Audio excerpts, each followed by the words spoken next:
They say the dead leave silence behind. But that day was full of sound. The buzz of a delivery scooter outside my window, a YouTube video playing in the background, the muffled hum of the fridge. It was the most ordinary afternoon in the world, until my phone rang and that familiar voice pulled me out of my still life. "Hey dude, long time no see. What are you doing today?" It took a second for my brain to catch up. "Ethan," I asked, almost laughing. "Yeah, man. I'm around. Thought I'd swing by. Got some beers with me." A small, stupid grin tugged at my mouth. Ethan Moore, my best friend since second grade. We hadn't spoken properly in months, not since he moved out of town. Life pulled us in different directions. Work, relationships, distance. But hearing his voice again, it was like no time had passed. "Yeah, sure. Come over. I'll be there in an hour. Don't start without me." Click. No "see you." No emoji-laced text. Just Ethan, direct, fast, alive. He arrived exactly 52 minutes later. I remember because I kept checking the clock, halfway, expecting him not to show up at all. But there he was at my door, just like old times. Same build, same walk, same worn black cap. He always wore backwards like he never really left high school. "Still living in this shoebox," he smirked, stepping in. "Still pretending you know how to dress." I fired back. He looked a little tired, maybe from the drive. His skin was pale, but not sickly, just underlit. I offered to order food, and he nodded. We settled on pizza, threw ourselves onto the couch, and fired up the old PlayStation. The controller still stuck slightly on the left analog stick. He laughed about it. I did too. We talked like we always used to. About games, about stupid horror movies, about people we both knew but hadn't seen in years. And for a while, a solid few hours, it really did feel normal. But not everything was right. He didn't eat. Not one bite. He held the beer he brought, took sips, but never touched the pizza. Not even when I made a joke about it. "You're losing your edge, man," I said, nudging the box toward him. He smiled, but it was off.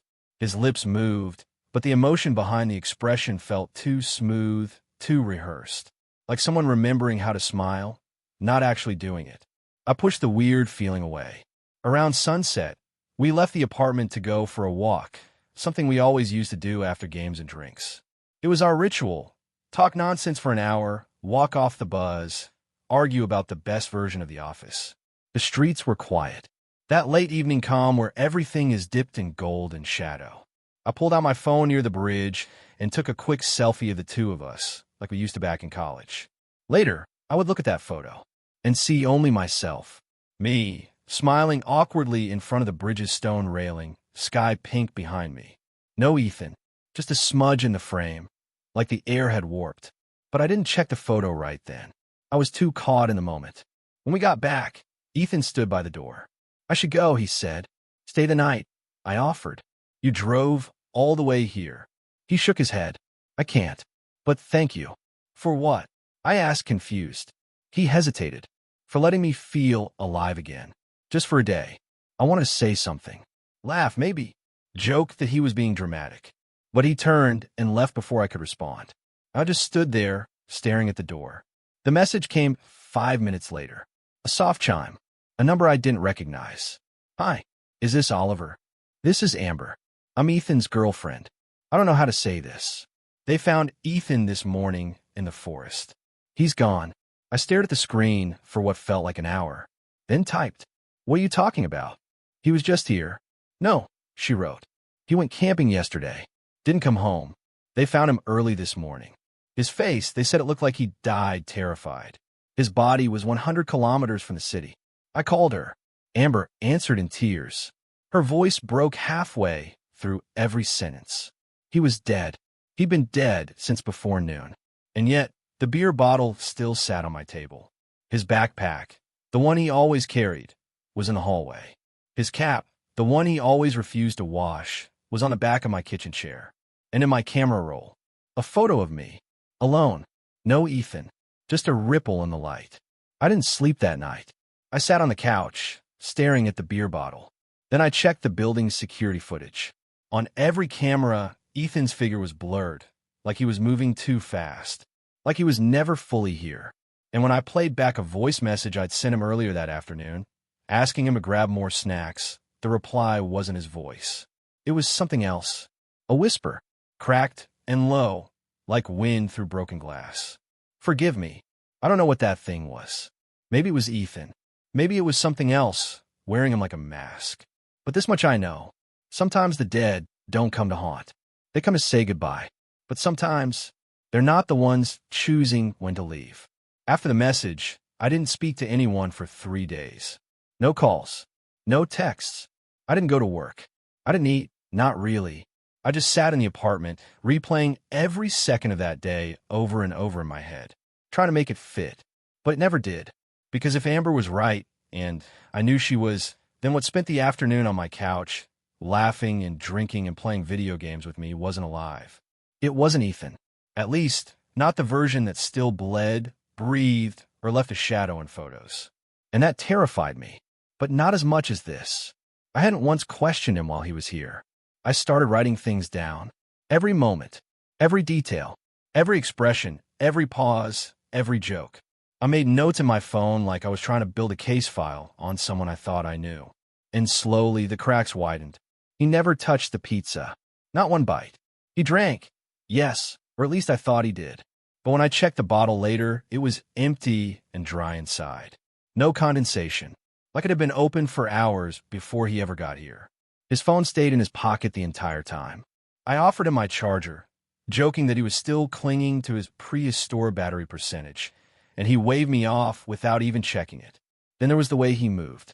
Not awkward, not stiff, just slow, like he was constantly thinking a second ahead of every action.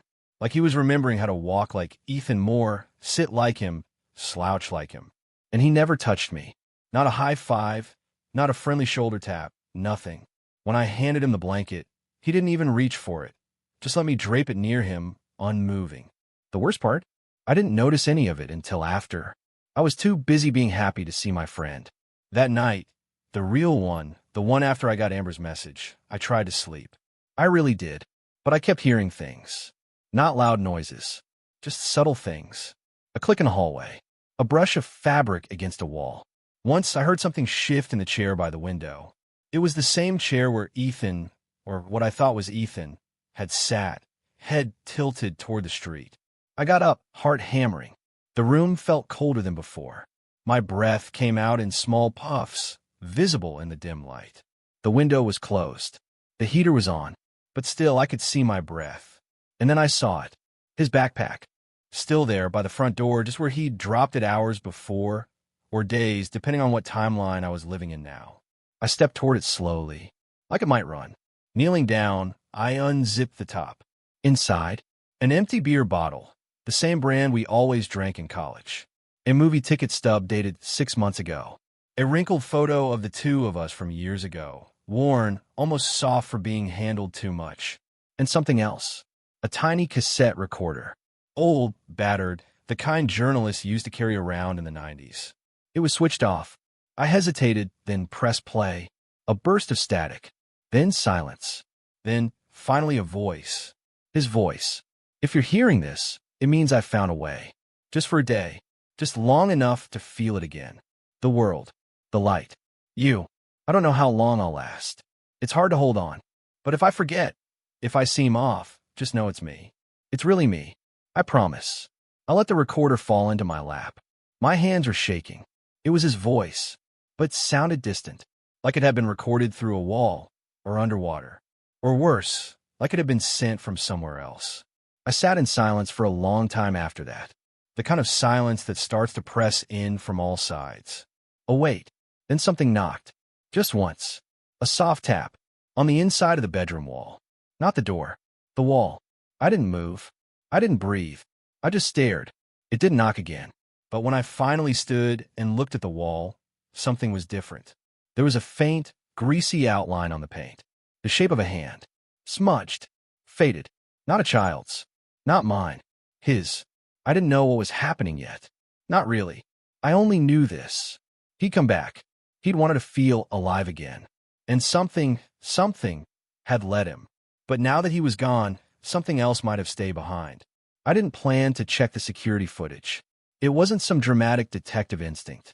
It was something quieter, a clawing feeling in my chest that wouldn't go away. A whisper that said, "You missed something. Something that might make sense of this nightmare. Or make it worse." Either way, I couldn't look away anymore. So I logged into the building's private system. My landlord had given me access when I moved in. Said it was an old building with newer problems. Break-ins, package theft, paranoia. The camera feeds weren't good. Grainy, slow frame rate, distorted sound. But they worked. I loaded the file from the day Ethan arrived. The hallway outside my door was empty at 4:42 p.m. At 4:43, something shifted.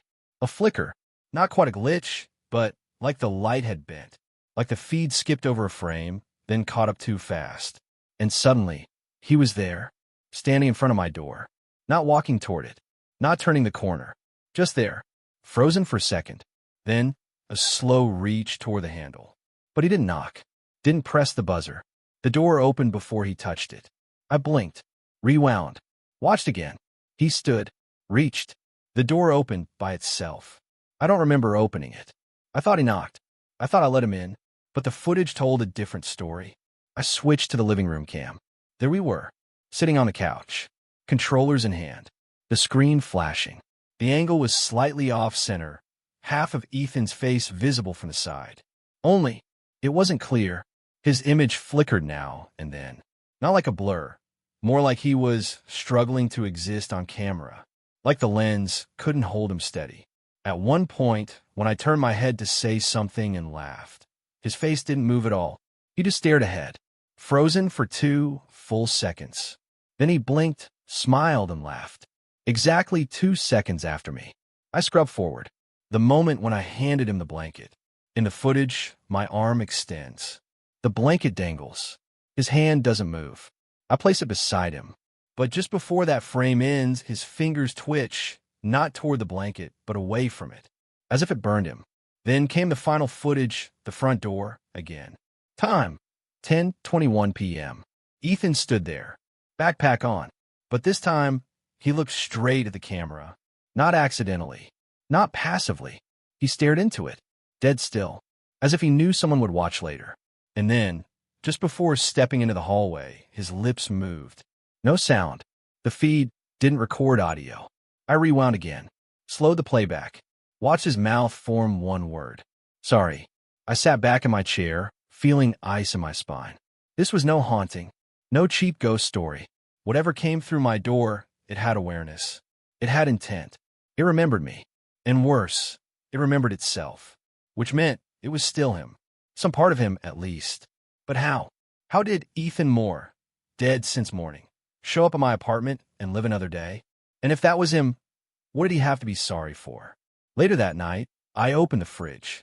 Inside, behind the eggs and a half-empty soda bottle, was the beer Ethan had brought. Still sealed. Perfectly untouched. My chest tightened, because I clearly remembered, seeing him drink from it. Several times. Yet here it was. Unopened. Cold. Real. I took it out and turned it in my hands. A note was taped to the bottom. I peeled it off, heart pounding. The handwriting was his. Quick, sharp, like it always was when he was nervous or rushed. It said, "Check the photo again. Look closely." I opened my gallery. Found the selfie we took on the bridge. Just me, street lamp behind, sky like fire. No Ethan, just a shimmer in the air beside me. A disturbance like the edge of a flame or the ripple of heat on pavement. But now that I look closer, there was something else. In the shimmer, shapes. Barely their outlines. Fingers? A jaw? Something half-formed, like a figure caught between two worlds. We're trying to enter one. Suddenly, my phone glitched. The image twisted. Froze. Then the screen went black. For a second, just before it rebooted, I thought I saw something. A reflection. A face in glass. And it wasn't mine. I didn't sleep. Not after the photo. Not after the beer bottle. Not after watching him look directly into the camera and mouth that word. Sorry. By morning, I had paced the floor so long the carpet showed the imprint of my steps. Every sound, the fridge humming, a pipe knocking, a car door outside, made my skin twitch. Around 7:43 a.m., I picked up my phone and called her. Amber, Ethan's girlfriend. The woman who messaged me the night it all fell apart. She answered after 3 rings, voice raw from crying, or not sleeping? Maybe both. Amber, it's Oliver. I need to talk. Please. There was a pause. Then, softly, okay. She met me 2 hours later at a diner near the freeway. Somewhere neutral. Somewhere neither of us had been before. As if we both instinctively wanted new ground beneath our feet. She looked worse than I expected. Eyes bloodshot. Her fingers trembled when she picked up the coffee cup. She wore Ethan's hoodie, the old navy blue one with the white stitching on the sleeves. It still smelled like him. She didn't have to say that. I just knew. I didn't ease into it. What happened in the forest? She stared at me for a long time, then said, "You saw him." It wasn't a question. I nodded. Her voice cracked. When? The same day you texted. He showed up in the afternoon. We spent the whole day together. But something was off. He didn't eat. He didn't touch anything. His laugh was wrong. And he wasn't in my selfie. Amber flinched. I continued. You said he died that morning. But I swear to you, he was in my apartment that day. Her hands clenched the cup. He told me this might happen. What? She exhaled, shaky. A week ago, he started talking in his sleep. At first it was just nonsense. But then he said something clear. Repeated it over and over. One day more. Just let me go back. She paused, looked at me. He said your name? Oliver. I couldn't speak. She continued. He got obsessed with this idea. That death wasn't the end. That there were places between. Thin places. And that maybe if he focused enough, if he believed enough, he could slip through for just one more day. I felt sick. You think he did? She nodded. He told me the night before the trip.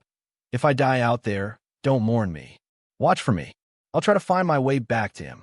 Him, I whispered. You, she said. He meant you. We sat in silence after that. The diner hummed with soft noise. Dishes clinking, distant music, the low murmur of other conversations. But around our booth, it felt like the world had narrowed. Why didn't you tell me earlier? I finally asked. Amber looked haunted, because I thought I was losing my mind. And because of what happened after they found him. What do you mean? She hesitated. Then, his body wasn't normal. The words hung between us. I leaned forward. What do you mean, Amber? Her voice dropped.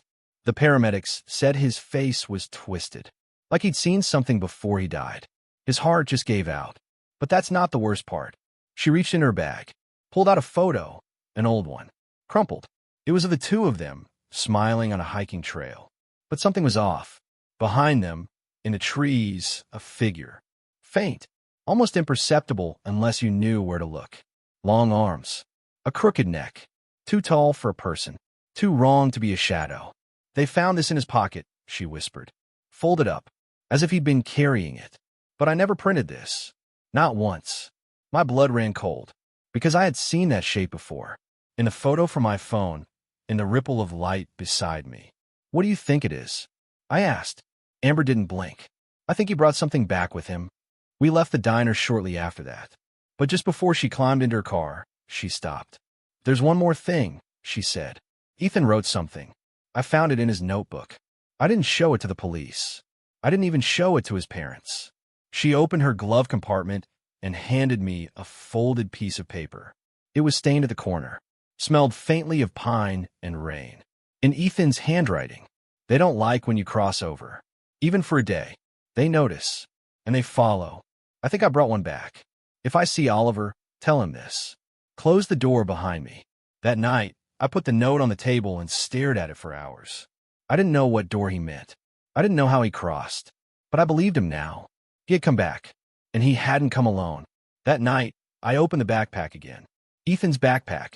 The same one he always wore on trips. Slung lazily over one shoulder like he never really cared what was inside. But now, after Amber's words after the note, I looked at it like something alive, like something watching me back. I hadn't touched it since the day he left, or disappeared, depending on how you wanted to label the impossible. But now I needed answers. Any kind, any shape. The zipper creaked when I pulled it open. The beer bottle was still there. Empty, dry. The photo of the two of us, the one I swore I'd never seen before, still lay folded at the bottom, edges worn from constant handling. But something was missing. The cassette recorder. Gone. I froze, stomach turning. I hadn't moved it. I'd left it on my kitchen table. Now it was no longer there, not in the bag, not anywhere in the apartment. I checked drawers, under the couch, even the garbage. Nothing.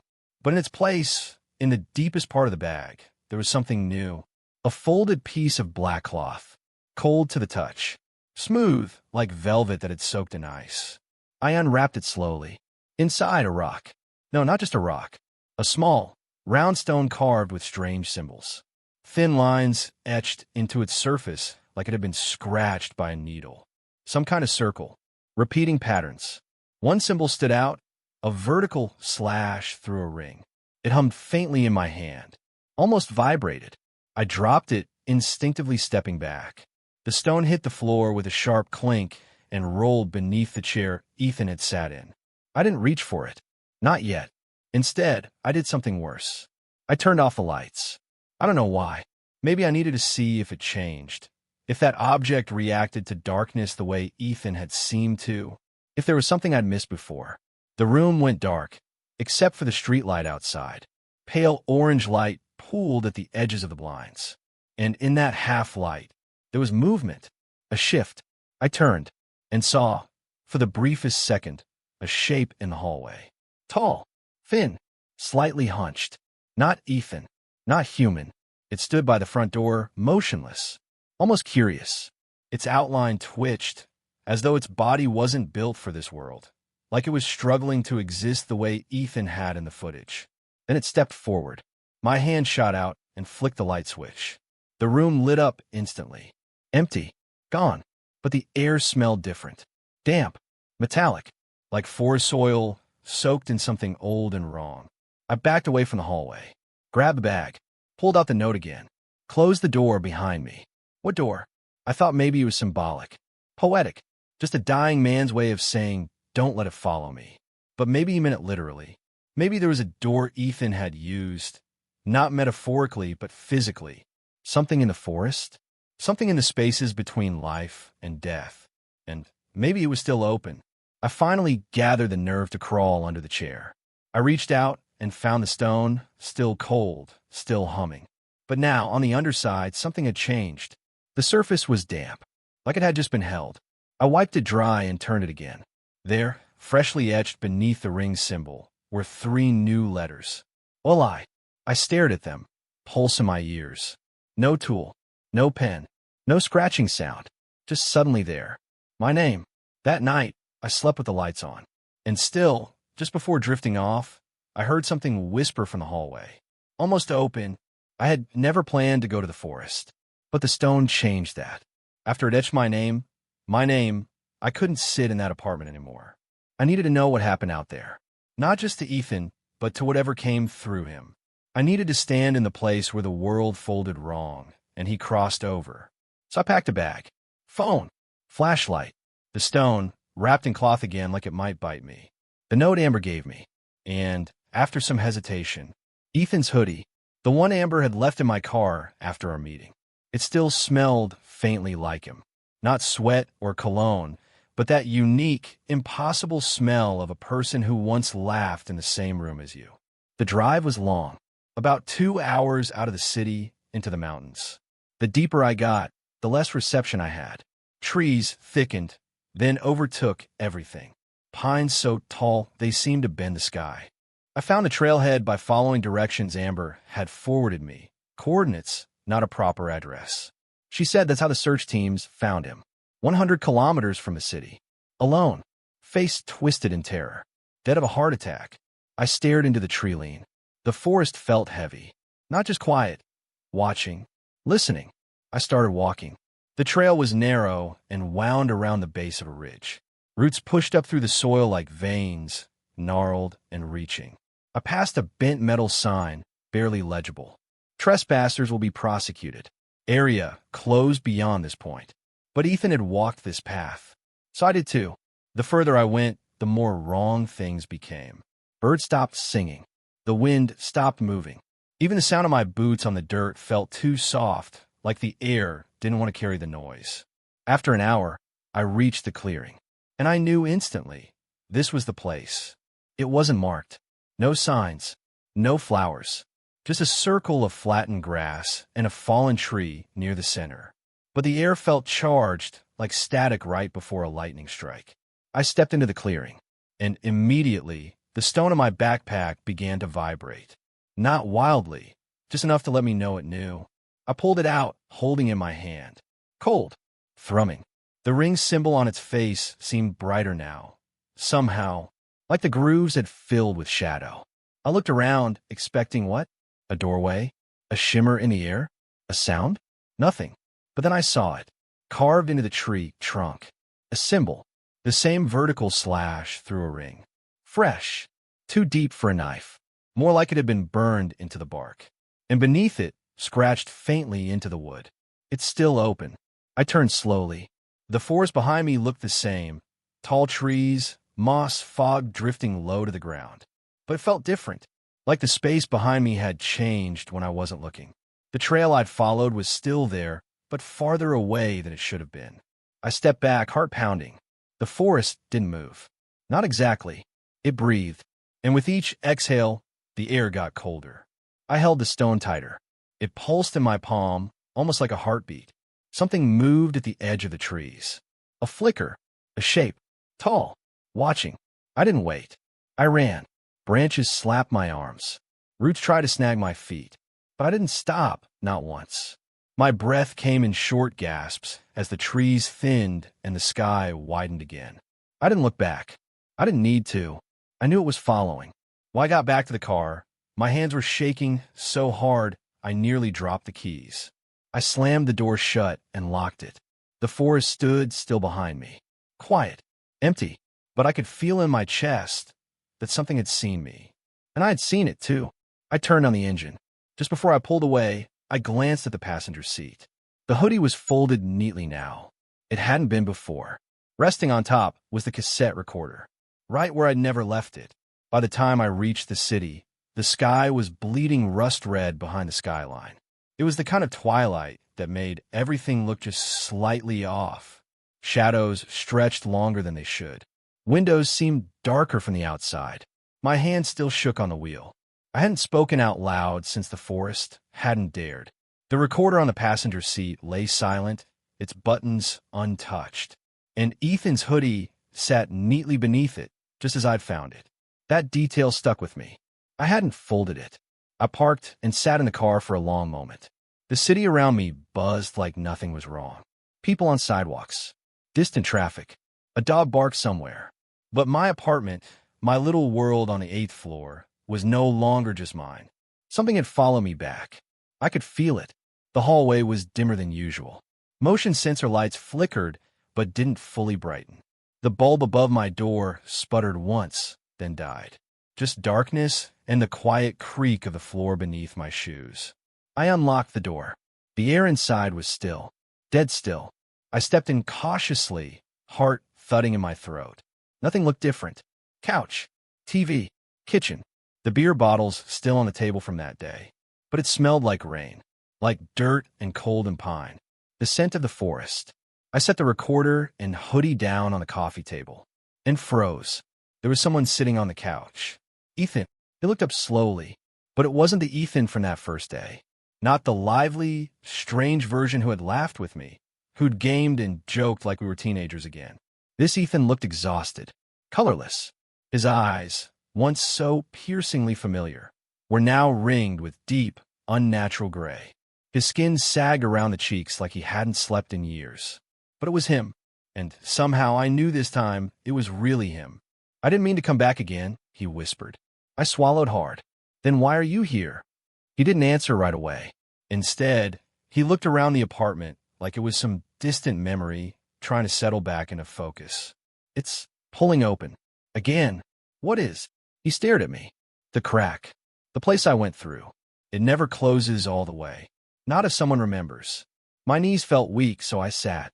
He leaned forward, hands clasped tightly between his knees like he was trying to stay anchored in the world. It wasn't a heart attack, he said suddenly. I know. I felt it. That thing, it was inside me before it let me go. What thing? He didn't say. Instead, he looked toward the hallway, toward my bedroom door. And for a second, I thought I saw a shadow there.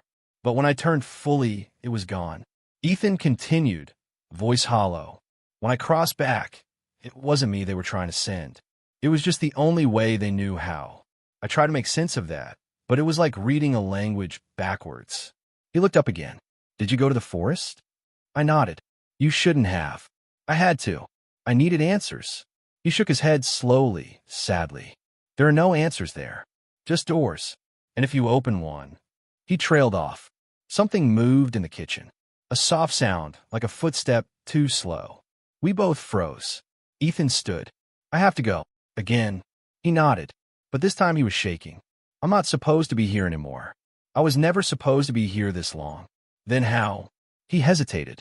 Then he finally said it. Because you never let go. I stared at him, and suddenly, a surge of guilt crashed into me. Was this my fault? Had my grief, my need to see him again, torn something open? I'm sorry, I whispered. He gave me the faintest smile. Don't be. I got more day. Not many get that. Another movement, this time behind the curtain in the hallway. A slither. A breath. Ethan turned to the door.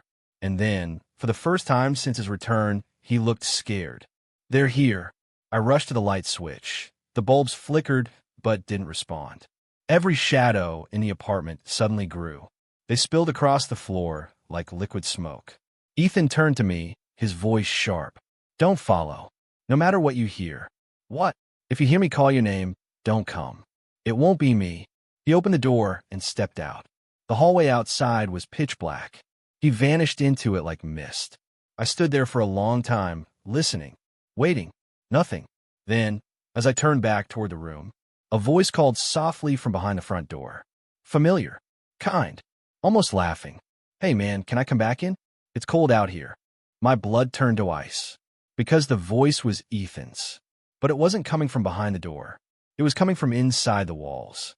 The voice echoed again, low, familiar, almost comforting. Oliver, let me in. Please. But it wasn't coming from a hallway. It was coming from inside the walls. From the pipes. From the shadows behind the peeling wallpaper. From a space beneath the floorboards. I swallowed hard, the hairs on my arms prickling. This wasn't Ethan. Not really. It was something else. I paced the apartment, every nerve screaming for me to leave. But I couldn't. I had to know. I pressed my ear to the wall near the door.